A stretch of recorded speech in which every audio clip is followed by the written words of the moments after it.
What are the potentials of this document? How will it aid subnational opportunities as affect investment promotion in the country at a time when the country's growth rate is experiencing a decline? Well, I have joining me in the studio the first day of the year of January. She's the Executive Secretary and Chief Executive Officer of the Nigerian Investment Promotion Commission. That's Ms. Yewande Sadiku. Thank you very much for your time, Sadiku.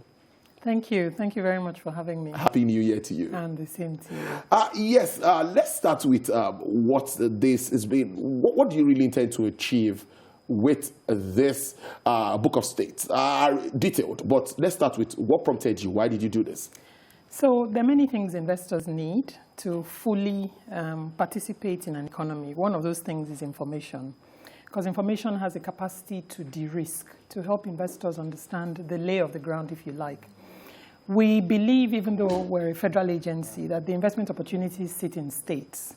So to help investors better understand the opportunities that exist state by state, we thought it was important to prepare a granular document that lists not only the competitive advantages of each of the states, but the investment opportunities that the governors of the states themselves are trying to promote. So to get the Book of States done, we worked very closely with the Nigeria Governors Forum, but then had to get every single state governor to sign off on the document. That's 36 governors and minister of the FCT. So quite a feat. Wow. Going through it, the big question is now how the plan of action and framework to elevate the visibility of investment prospects in each state. I saw a lot of similar things for me: livestock, farming, agriculture, and all of that. Take us through the plan of action and framework. So this is a high-level summary, and this is step one. This is the first step on the ladder. It's not a destination, it is one peg on the journey. What we need to do after this now is more granular deep dive on a state-by-state level, and that's work we're in the process of doing now. Essentially, what we want to do is for investors to better appreciate the difference between the states and where their investment prospects in a state, to understand what the opportunities in that state are. So working with the Nigerian Governors Forum, where we will, in the course of time, release information on state by state, the investment opportunities that investors can very easily partner with, if that's the route they want to go. If investors also want to go the route of starting afresh or taking an asset that, for a variety of reasons, has not fully achieved its potential, and leveraging that asset. So the investment prospect, the investment opportunities, what is going on in the investment space on a state-by-state basis. We will also help them understand educational facilities that are available, access to labor, access to land, access to, in particular, information. In my view, information helps investors to de-risk investments, in the sense that it gives them then a map of what they can work with, and without granularity on a state-by-state basis, it's very difficult to fully achieve. So. One of the big initiatives coming to fore is the launch of one-stop investment platform for renewable energy and energy efficiency. This is in partnership also with Nigerian Energy Support. Now, what's the driving force for this initiative? So we've seen, and the pandemic has elevated this. We had seen quite a bit of interest in renewable energy and energy efficiency.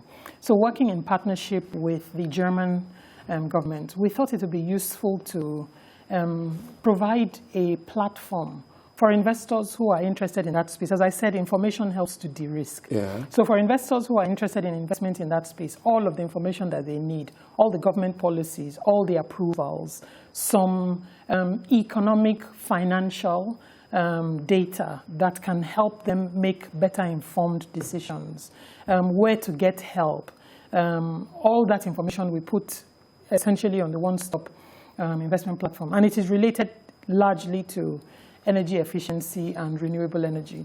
The federal government's policy in this regard is to achieve 30 gigawatts of electricity by 2030, 30% of which should be renewable. So giving investors easy access, and energy and the energy mix are important to investors because they have a ripple effect, if you like, on industrial development. Mm-hmm. Well, that sounds good. For me, just on the lighter note, many believe that renewable energy is not very cheap in this part of the world. I don't know, maybe government needs to do a lot to actually encourage this. It's very important because the grid cannot sort all of this out. I don't know if you want to say something around that. I mean, renewable energy will get cheaper as investments in renewable energy continues. But if you have a broad range of energy sources, energy access, the grid cannot at the moment fully meet all of the demands. And there are remote areas of Nigeria where energy demand exists, but there isn't power. And powering with diesel and generators, the way many of us have carried on, is not exactly an efficient way. Then in the context of Nigeria's obligations towards the Paris Accord and the commitments that the country has made, it is important that we actually make progress in the context of renewable energy. And this is just our own piece of that puzzle. Now, I saw the DG Governors Forum signature and all of that in this. I wanted to know, how's the reaction of this governors? For a state like Lagos, where I live in, a lot of potential there. I saw it, IGR and all of that. It looks very attractive to me. So how are the governors taking these documents? How are they working with you to make this come reality? So this document, as I said, is just a summary. But the governors on the platform of the Nigeria Governors Forum have been incredibly supportive. When the governors were elected and before they took office, there was an induction that was held for all of them. And at that induction, I was invited to speak to them about investment promotion so that they can better understand the reality of the work that needs to be done. At the first meeting that the governors had under the platform of the Nigeria Governors Forum, after they all took office, the first meeting, I was again invited to speak to them about subnational investment promotion. So I know it is something that all of the governors take very seriously. And I feel that, it is useful to have, competition is good. I would like the competition to be between states in Nigeria than be between Nigeria and other countries. Because the competition for capital is real, and that competition is fierce. And COVID will make it even more important. So the better all of us are prepared. They say we are as strong only as our weakest link. So the better prepared all of us are, the more likely we are to succeed. And investments, I always say, investments don't come into a country, especially not a country like Nigeria. Investments will go into a state. Ekiti is different from Kaduna, is different from Lagos, is different from Enugu. And it is important that when we're pushing and selling those states, we sell them on the basis of their strengths. So this is only step one. There are other steps, that we have in the ladder. And I'll be very happy to come and talk to you again as we make progress in that regard. Okay, we're not going to share that now. This step 2 and 3 and what it will be. What more are we going to expect from the? Okay, let's talk about, even if it's just step 2. What do you expect also from the state? Yes, they've been cooperative, but we always have good plans on paper sometimes in this part of the world. Seriously, I must tell you, there was a time we talked about the economic recovery and growth plan. Now we're talking about the economic sustainability plan. We have a lot of documents. This is good. So, maybe we'll just touch on step 2 and know what more we should expect from this. To be honest, there are material resources. Good. Material commitment, materially, committed people that we need to put at the fore in this fight, if you like, for capital. The next step, as I said, on a granular basis. And this is working with the states individually. Now, because of the reality of the resources that we have, in this fight, we're working with some of our partners. What we will do is then take it down to Kaduna State, ginger, tomato. What's the next level? What investors should we be particularly engaging to come to Nigeria? The investors in Nigeria that are in those states, what more do they need? A lot of the issues they need we're familiar with because we talk to investors on a regular basis.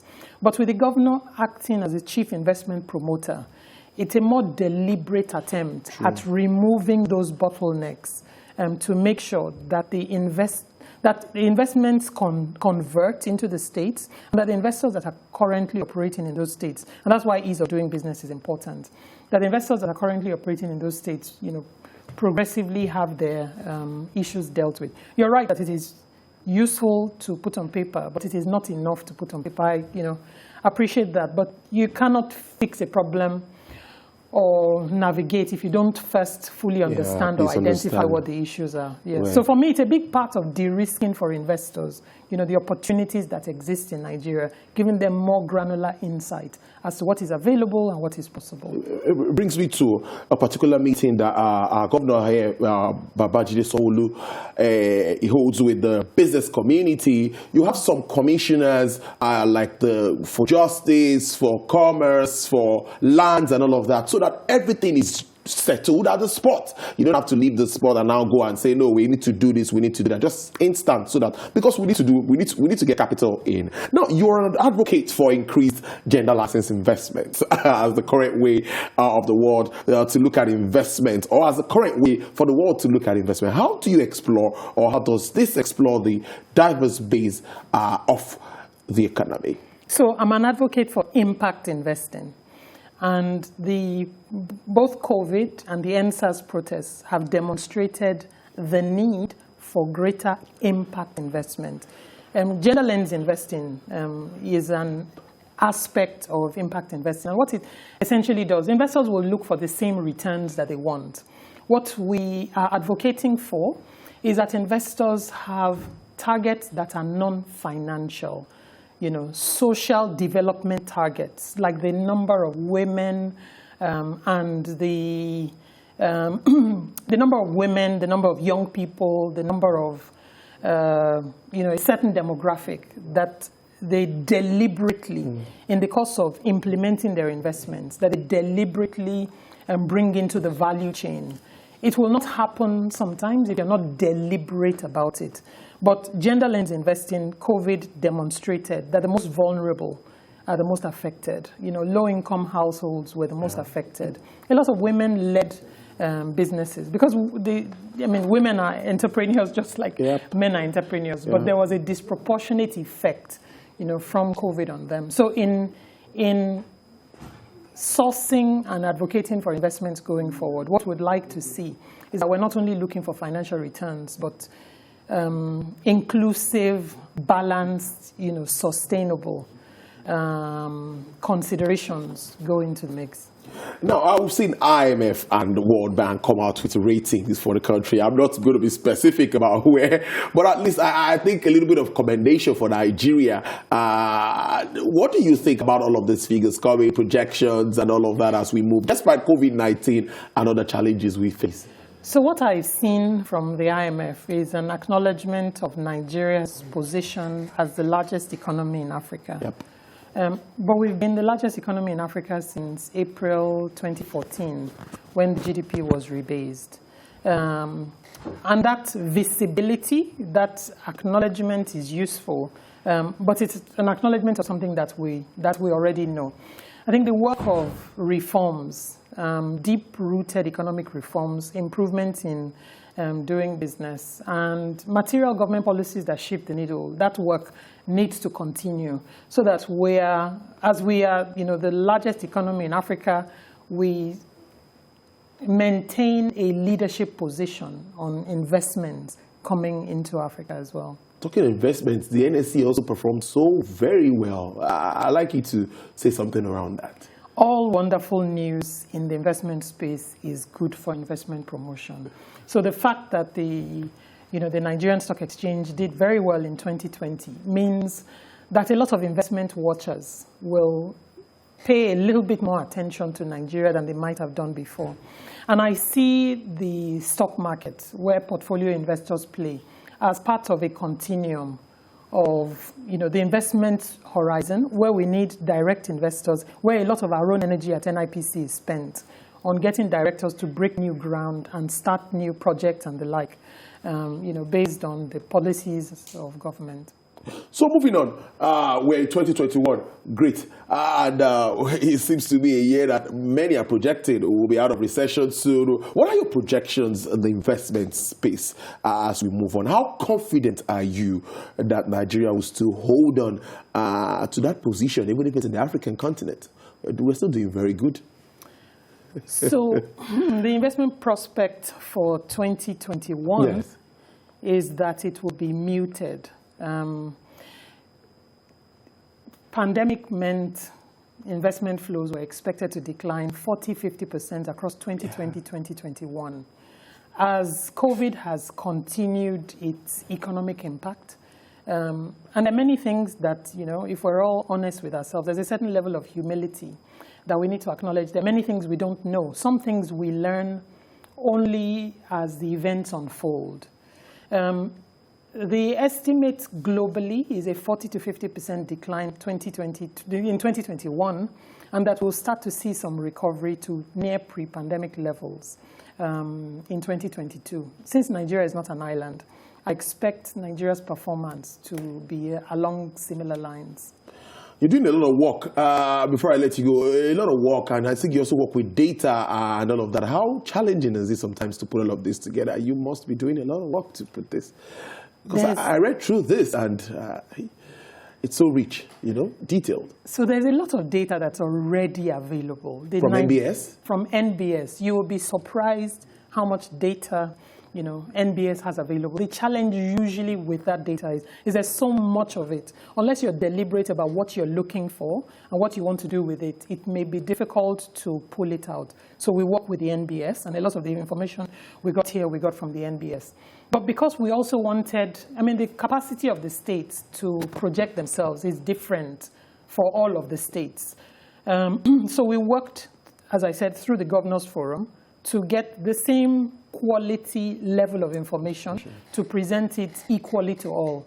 And starting on Monday, we will celebrate the investment prospects of the 36 states. We'll do a week-by-week series, state by state, through our newsletter. So it will start on Monday with the first state. And you have to read the newsletter on Monday to see where we're going to start. But we'll start unusually. The quality of data, the quantum of data that is available in Nigeria is material. I find data and information help investors, give them better sight so they can better plan. Even if there are challenges in making investments, if you understand what the challenges are, you can plan how to mitigate them. Yeah. If you don't even know what they are, the extent and the like, it's difficult to plan. So I'm a big advocate of making information, getting as much information as possible, making it available. We put everything on our website so that investors can access it. Chief Investment Officer in Nigeria, a party shot from you. No, seriously, Nigerians wants to hear from you. This is the first thing. They are planning now. So allow them so that they know how to plan.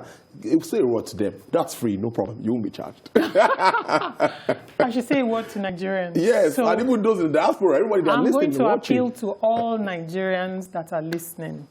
The name of the agency I work for is Nigerian Investment Promotion Commission. But the job of attracting investments to Nigeria cannot be the work of one agency or one element of government. It is the work of all of us. It requires all of government and it requires all Nigerians. Investors don't listen as much to what we say as they listen to what we do. So the way we project ourselves, the way we talk about who we are, the signals that we send in the way that we treat investors, whether we're Nigerian citizens, whether we're a state government, a local government, and the like, all those things send subtle messages to investors. And it is a reality, that to achieve the kind of growth that Nigeria wants and to convert this potential that many of us have heard talked about since we were children, to convert that potential into economic wealth, we, without a doubt, need investors to participate in the Nigerian economy. In my 4+ years at NIPC, what I have come to learn is that Nigeria is blessed in many ways. Nigeria is blessed with the quality of people, the quality of our entrepreneurial energy, our passion for the country, our interest in what is right. And this can-do spirit. Nigerians don't believe that nothing is impossible. If you throw something in their way, they find a way to get around it. So it's channeling all of that entrepreneurial energy into investment prospects and helping to make this conversion happen. There are many things that we can do as Nigerians, but all over the world, nobody relies only on the capital that is available in their own country for investment promotion. So we want Nigerians to invest aggressively in their country, but we also want foreign investors to sit with us shoulder to shoulder and make this happen. All right, you've heard it from her. That passion is there. Executive Secretary, Chief Executive Officer of the Nigerian Investment Promotion Commission. I would always get that right, NIPC. Thank you very much, Mr. Yewande Sadiku. I appreciate you on the show this first day of the year. Thank you very much. Hope to see you again soon. Happy New Year. Yeah, Happy New Year to you too.